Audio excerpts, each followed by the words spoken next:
A situação da pobreza no nosso país, como todos sabemos, é das mais graves na Europa. É das mais graves na Europa. É das mais graves na Europa.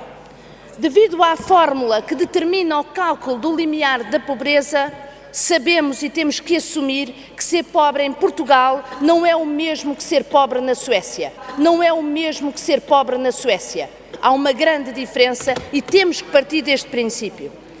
A situação de pobreza em Portugal é caracterizada por situações muito especiais. Temos a situação dos baixos salários, a pobreza infantil e juvenil, a pobreza dos mais idosos e, sobretudo, a disparidade nos rendimentos que é a maior da Europa.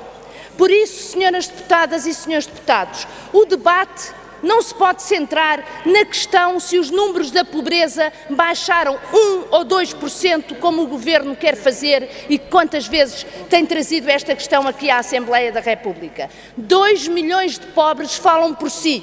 2 milhões de pobres falam por si. Não se trata de baixar 1% ou 2%.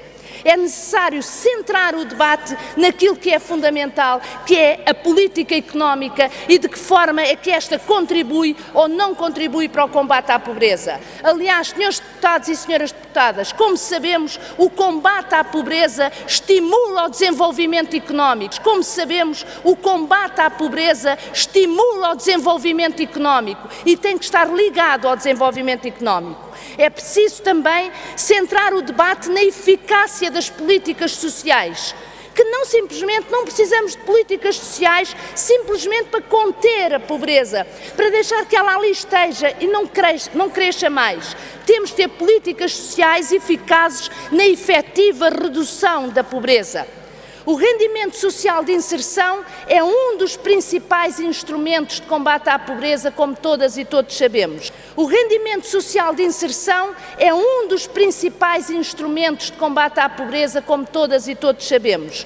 Os beneficiários têm tido um aumento exponencial, atingindo no final de 2007 mais de 112 mil famílias. Não falo em beneficiários, famílias. São milhares e milhares de pessoas, idosos e crianças que dependem do rendimento social de inserção.